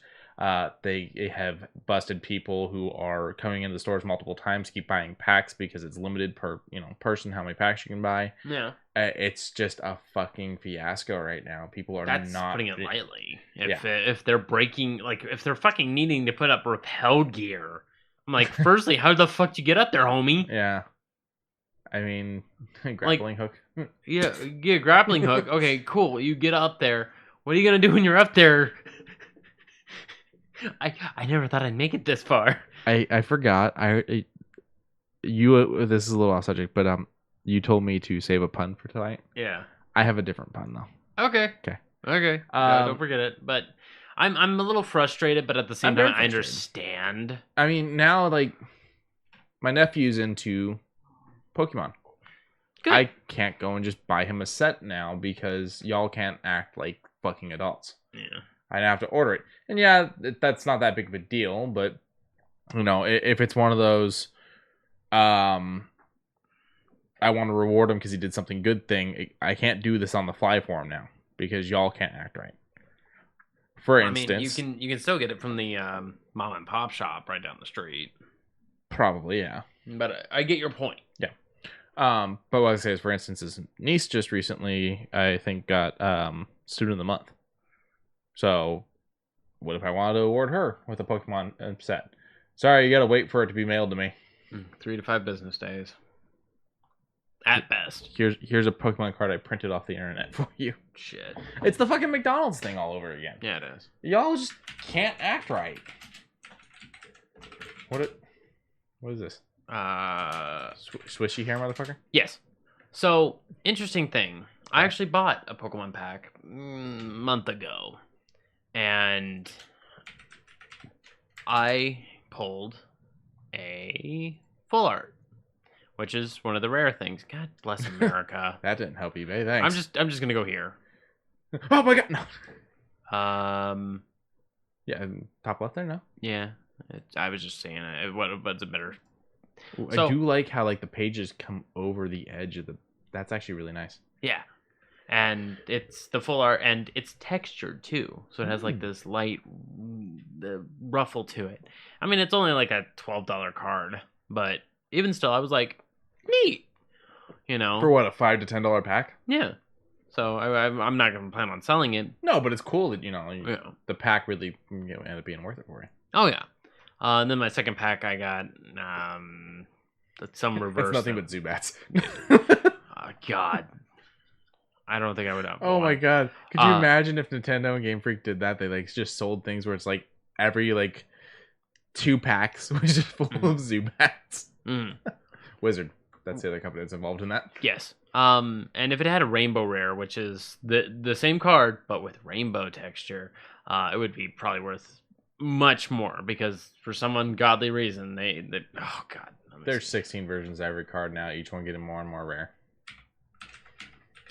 Charizard rainbow rare. I don't have most of my Pokemon cards anymore. Oops, I did that. So $250 to $600 for a PSA 9. And then for PSA 10 is almost $2,800. Would you buy it if it was sealed? Or would you prefer to own it if I had the money? Yeah. We're talking, you've got the money to blow. And you really want this card. Are you going sealed and like locked away in the plastic with the grading? You know it's always going to be that level of taken care of. Or are you buying one that is just in a regular card holder? Neither. Me personally, I'm not a big fan of Charizard. Okay, a card you like. Okay, I'm sorry. No, it's fine. A card you like. A card I like. Are you going sealed or are you going non-sealed? I would go sealed. Okay. I was just curious. Are you the Black Lotus from Magic? I downloaded Magic on my phone. Oh, did you? Yeah. Like if I can get got my ass handed to me like 6 times in a row. Oh yeah, you're going to There is no win or lose. It is just salt. So you're gonna get used to that. But my blue deck sucks. If I can get a first edition Black Lotus, that would probably be the one. Yeah. So you would go sealed though. I would definitely go sealed. I would never use it. It would just be an interest. Like even the jeweled Black Lotus, it's holographic. Still goes for fucking $200. It's like it's an old card, or not an old card. It's like 2015. When did jeweled?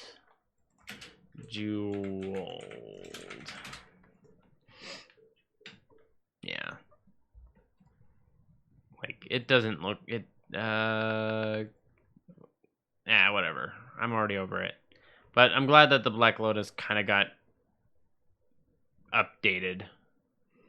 Okay, I was curious, and so according to this article, the Pokemon card that is worth the most solely on its own is the Pikachu Illustrators card, which is a Japanese card. Cool. I've gotten a lot of like French cards, and I don't know how I ended up with them. Hold on. Like I don't. All right. The second one is the first edition shadowless holographic Charizard, which I've is a misprint. Seen versions of this card in person. I haven't I don't know if I've personally seen the misprint one and whatnot, Mm-hmm. but I've definitely I recognize the card just by sight. Yeah. So mostly the misprint ones are the ones that are big. Like there's a Team Rocket Gengar, if I'm not mistaken. That's worth a whole heaps. Yellow Cheek Pikachu is another one. Fatty. Because that's a misprint. Been eating all that ketchup. Yeah. And then Borderless Raichu. I don't know that one. I don't know. No, there's some interesting ones in here. I also got a lot of the letters from when they did the unknowns. Oh yeah. I got a lot of those in my set. I should still have the VHS tapes for Venusaur. both 1 and 2 with the coins. Wait, what's up with the Machamp? It is the first edition shadowless holographic Machamp. Oh, that's just a shadowless. About $5,000. Whew. That's enough looking at all that though. The Southern Island card set. That is not one card. You have to have the whole fucking set. Yeah, the set sold at between $150 to $300 for a card. Nice. All right, interesting stuff. Yeah. Moving on. Shoe news. So the first shoes are from Vans. I found these just because, it's always nice to talk about pride. And LGBTQ pride has always been kind of up there with us. We have a couple people we know that. I mean, even if we don't know, but it's just always you. Yeah, you do you. If you ain't hurting no one. Yeah, unless you go are, and then there's a problem. Yeah, if you're hurting someone, we gonna fight. We gonna fight. But, no, go find your love. That's fine. And these ones are very LGBTQ forward. All the letters are on all of the shoes / shirts that are presented. I mean, some of the shoes are, I'm not gonna lie, they're fucking ugly. They're loud. But I do really like the different ways that they came up with like putting the letters on there and whatnot. I think the one I hate the most out of the shoes though, is this one here. The bowling? Yeah, I don't like how overlayered they are. Both sets of those, both the slip-on and the lace up. Yeah. I do kind of like that one's a little loud. I don't like the sole part of it. Like that should have been something different rather than just continuing the design down it. Yeah. Those are okay. These ones actually I found rather interesting. Yeah, I've always been a fan of checkered. Yeah. And then the loud ones again, loud ones again, loud ones again, loud ones around. What is it they're standing on in that last photo? What the hell is that monstrosity? Me on a good day. Okay. Yeah. And then okay. I mean, shoes without socks, though, man. Come on. People are weird. And then the shirts, they look fine. They got the LGBTQ plus on there. I visit Vans.com. They have different prices and different sizes. They are on pre-order, if I'm not mistaken. Pride Month already passed, right? Huh? Pride Month already passed, right? Yeah. Oh, yeah. So it's interesting that they waited to launch these until now. Yeah. I'm trying to see. I don't remember which month Pride Month is. February? Mm-hmm. Wikipedia was no help. I want to say February is Pride Month, but I'm not sure. Or what month? Well, oh, here we go. Found them. It's Pride Month. $70 for the original skates. The Pride eras, the ones that look like bowling shoes, is $65. The slip-on variants are $65. The rainbows that we didn't see beforehand are $85. Oh, no. In the U.S., it's June 1st to the 30th. So it's June. Oh, okay. Good. I was thinking it was March. Maybe that's a different country. The Fortnite llama?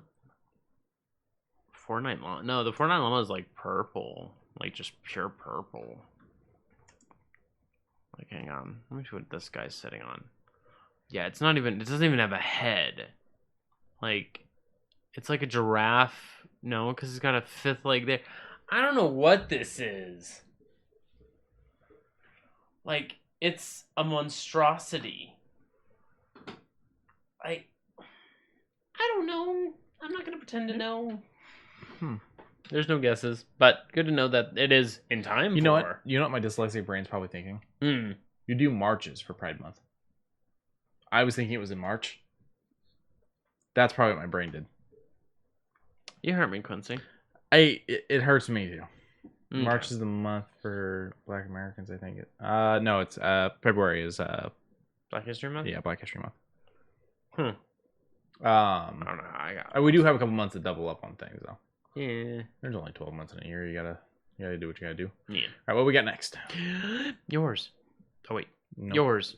Hey, it's alive. It's alive. All right, so Super 7 and Saucony? Saucony? Have teamed up to do another set of these shoes. We didn't know they did a set apparently in the past. This collection will go back up. This collection will launch Friday, May 21st at noon Pacific time, exclusive on the super7.com or the Saucony.com. And Super 7's 2 retail locations in San Francisco and San Diego. The available sizes range from men's 6'12" and women's 7.5 to 13.5. At a retail price of only $100. Go ahead and go down now. They are doing Universal Monsters. We got Creature from the Black Lagoon. Gub Gub. Gub Gub, as Lauren likes to call him. Frankenstein. That looks really nice because it's got like the main stitches and all that. Bride of Frankenstein. Stitches too. Which, by the way, her hair is not black. It's like a purple, right? Nope. Oh. So they actually use the actual actress's hair. Really? So it's like a off blonde? Nope. Oh. She is a redhead. Really? There is. That's what the hair is. I shouldn't say they use her actual hair. They use her actual hair color. And one of the wigs is on display. Huh. So yeah, she was redhead. And the Bride of Frankenstein glows in the dark. Oh, that's really cool. The Mummy. The Mummy. I like the Mummy. Mm-hmm. And okay, I think that's it. Oh. I guess the first set was featured. Yeah, that was it. Whatever this terrifying Alice doll is what came up when you clicked on the next arrow. Angry. Back to the shoes though. I think the first set was announced at Comic-Con back in 2018. And so this is their third set, I do believe. Dracula, the Metula Mutant, the Wolfman, and Frankenstein. So Frankenstein's making its return. Yeah, I don't know if it's the same design or not. So. Yeah, I don't know. Doesn't say. But these are really cool. I mean, at only $100, I mean, that's not bad for shoes. Yeah, no, and they look fantastic. Mm-hmm. They actually have nothing wrong with them as far as not my colors for certain ones, but I can see a lot of these being bought up and worn. Yeah. And that actually should tie into the next tab. This one? There you go. Whoop, whoop. For those of you that aren't part of this country and maybe don't get this, I'm not sure. But every year, General Mills releases the monster cereals. You've got Boo Berry, you've got Frankenberry, and you got Count Chocula. My favorite's Count Chocula. My favorite's Count Chocula. And in the past, you had Fruit Brute and Fruity Yummy Mummy, which had a temporary re-release in 2013. These come from General Mills. But to celebrate the 50th anniversary, they're bringing these 5 guys together for one cereal called the Monster Mash. And why didn't anyone think of that sooner? Like, because it's such an easy name that no one did. But they're changing it up a little bit because this is all in one cereal. You're not getting chocolate pieces with all these fruity pieces. Actually, you're getting a bat marshmallow for Count Chocula. It looks like you're getting 2 different Frankenstein marshmallows. You're getting a ghost marshmallow, and you're getting the 2 different flavored actual cereal pieces. Berry. Yeah, everything in this is going to be very, very berry flavored. They're saying it's an artificially berry flavored frosted cereal with monster marshmallows. We will be getting this, and Lauren will be collecting the box. Okay. So yeah, keep an eye out for that. Probably just a little bit before October, maybe September, beginning of October, somewhere around there. Maybe. Now, this I was originally skeptical until I saw later on, but this looks good. I've been riding the hype train for this since like I first heard it was coming. So, E-Man, Masters of the Universe Part 1. Premiering July 23rd on Netflix. Mattel's directly involved with this. It is being done by Kevin Smith. Some of you may be going, oh no, but for me, I'm going, oh yes. Look at that Beastman! Look at that Beastman! The images are amazing. And if you want to check them out, if you're just listening, go to Netflix Geeked. It's an actual Netflix Twitter account. That's at Netflix Geeked, NETFLIXGEEKED. And they have a tweet up there with all kinds of images for you to check out. We've already seen some of the toys that are coming out, and they're pretty good looking toys too. And we covered them a few months back. Yep. And Orko looks very interesting. I like how it's still very strange on what he is, considering even to today we don't know what Orko is. We don't even know where he's. He's a wizard. I know that. He's a wizard, but did we ever find out where he was from? I don't know. The big problem is a lot of this was up to the show creators kind of come up with as they went, because Mattel would just go, here's a new character design, this is what we call them, and then the show creators had to come up with the backstory and whatnot. And then the individual She-Ra show did pretty well. Yeah, but this is like way different than that, so it's really interesting to see that like they did that She-Ra show and ended it and all that, and that is its own thing, because this is completely different.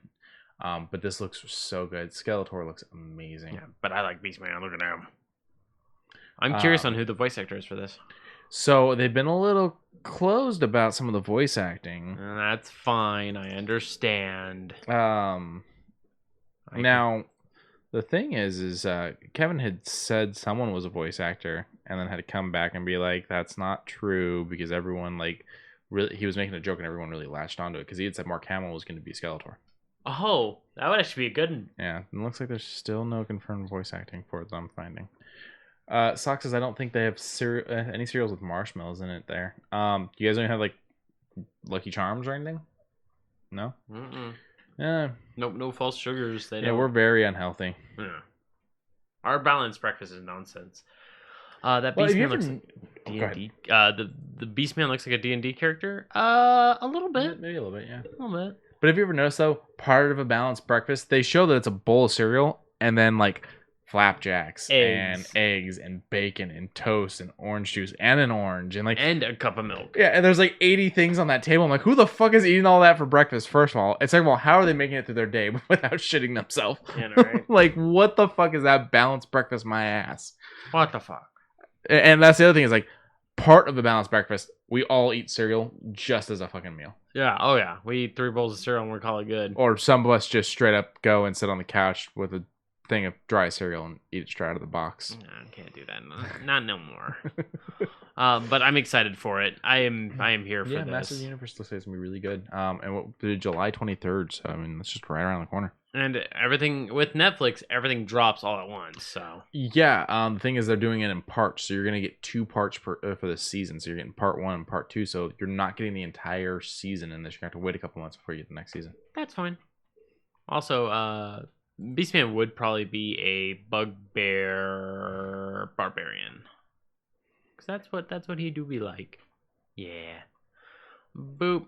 All right, so you showed me another new face for the Indiana Jones. Yeah, Boyd Holbrook. He's the bad guy in Logan. I guess he was in Gone Girl and Out of the Furnace. He was in Milk, which I've seen Milk, but I don't remember him in it. So let me really quick just type in his name with Milk, and hopefully I don't get anything weird. Have you seen Milk yet? We may have to do that for.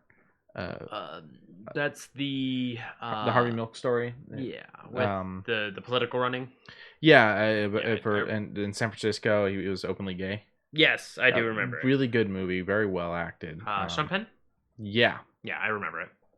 It's been a while since I've seen it, but yes, I have seen it. Okay, I think I remember him in the movie now.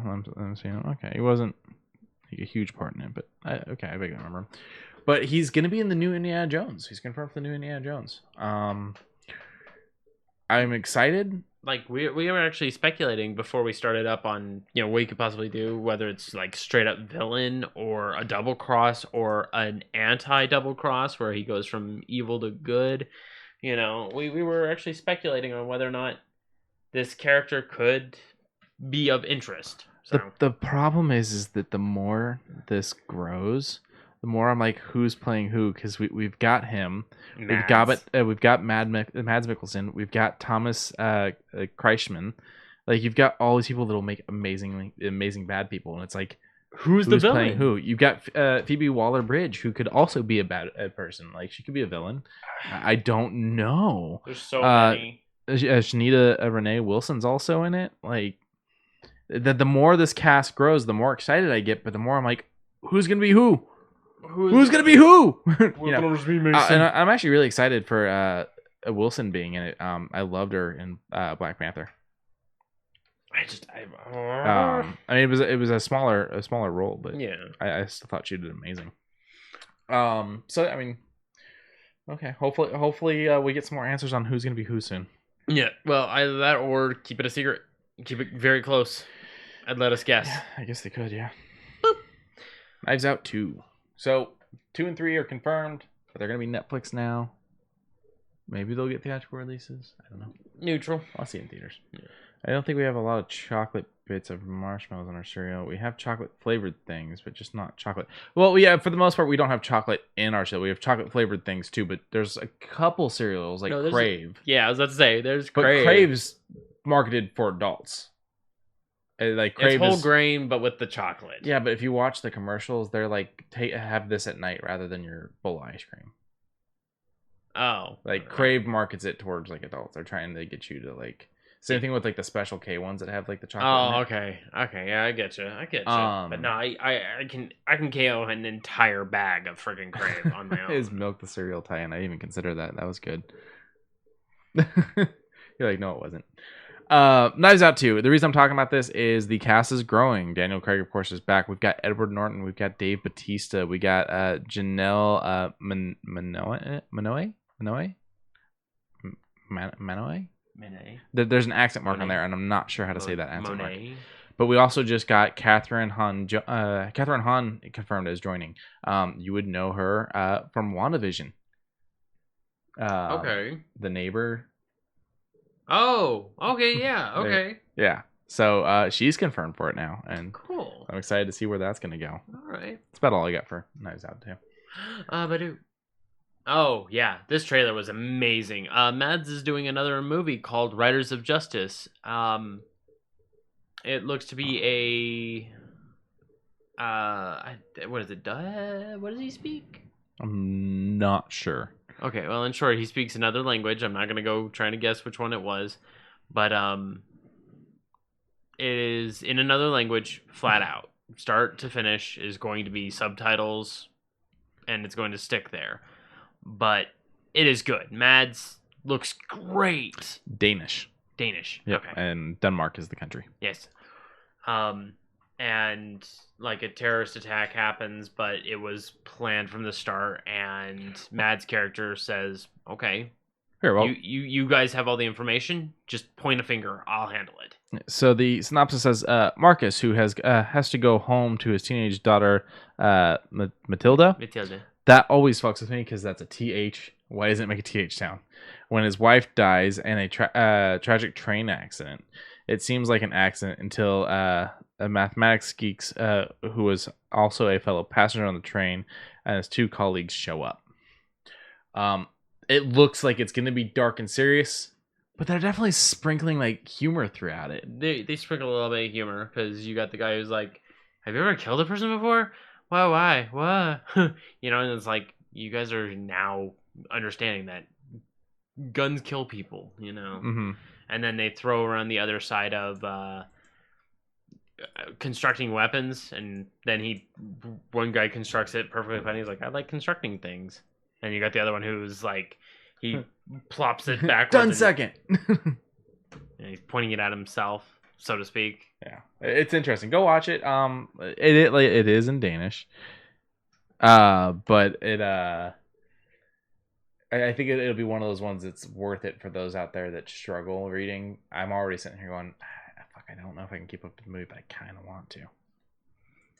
I would like to. I would like to watch this. It comes out May 21st, 2021. And that's right around the corner. What, we got 5 days? Yeah. Is it going to be on Netflix? No, I think this is going to be theatrical release. Theatrical? Okay. So, okay. I'm not mad at that. Cool. Now, this hit me. You gave me a teaser. You're saying it like you're so angry at me. I don't know how to feel about it, Quincy. Okay. Do you remember a while back we talked about being upset about not being able to... there was a show that wasn't going to get a finish.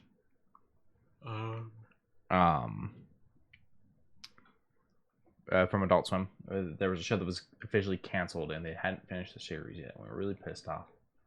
Venture Brothers? Yeah. Okay. Well, I mean, this is breathing some life into that. A movie? Adult Swim has announced 3 new original movies. One for Aqua Teen Hunger Force, one for Metalocalypse, and one for Venture Bros. These will be released... Let me pause you. Okay. Did you say Aqua Teen Hunger Force? Aqua Teen Hunger Force. Okay, continue. Metalocalypse. That's fine. And Venture Bros. Okay. They will be released physically and digitally for 90 days exclusively, and then they will premiere on HBO Max and Adult Swim.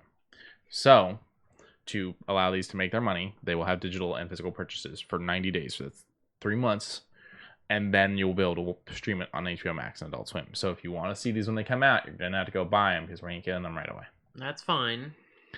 Aqua Teen Hunger Force, the movie will serve as a continuation. It will chronicle the adventures of Frylock, Meatwad, and Master Shake, who consider themselves crime fighters despite the fact they've never actually achieved anything. Metalocalypse will be feature length and endeavor will be helmed by the original series creator Brendan Small and Tommy Blanche. It'll pick up directly after the heroic rescue of Wartooth, Deathlock's rhythm guitarist, to see whether the band can choose between their egos and the greater good. They're going to embark on a dangerous gauntlet that is going to try their very souls and see if they can finally write the Salvation Song. And then Jackson Public and Doc Hammer collaborate on Venture Bros. The movie is going to be set to kind of pick up with where the show didn't get to go because of its cancellation last year. Venture Bros will be finding out if Doc's latest invention will make them or break them. Hank searches for himself. Dean searches for Hank. And the Monarch searches for answers. And a mysterious woman threatens to bring the world crashing down around them. Okay. I'm liking the synopsises for all 3. But Aqua Teen Hunger Force, I think I'm going to let pass me by. Did you not like their other movie? The wrong titled one. I don't remember what it was. Yeah, I didn't mind it. It was fine. Way too much of a budget was put into it, but I get why. It'll be fine. But I think that's all of us for today. Yeah. Now I was trying to find an answer on Riders of Justice. I don't think it is. Like, is it available to stream? Is it coming to theaters? I can't get a direct answer on this. Let's see. It's not streaming on HBO Network. Why did it jump? Okay. Why are you doing that? That's up there. Okay. And then a pop-up. Fucking internet. Has a limited release today, May 14th. Okay. Slated everywhere in the U.S. next Friday. Okay, so I can find out right now if it is showing with a quick search. Okay, while you're doing that, I'll do our outro. Remember to rate, remember to subscribe, remember to follow us on the places we frequent, which is mostly our Twitters. You can follow our Instagram for just the going live notifications that Quincy posts every week, as well as a few interesting photos that he captures because, things are interesting from time to time. Remember to tell a friend, tell an enemy, tell a frenemy. Have some good coffee through Geek Grind Coffee, and have a cup on us. And I'm sorry, but there's no showtimes. There's no showtimes. Nope. So this movie is an enigma. Yeah. And to end to end tonight with a pun for you. Yep. The famous scene in the Batman 66 film where they had to get the bat shark repellent. Okay, well, way over my head, but go he ahead. wouldn't have to do it if he didn't bring his little chum with him everywhere. That's a good one. Good night, everybody. Bye.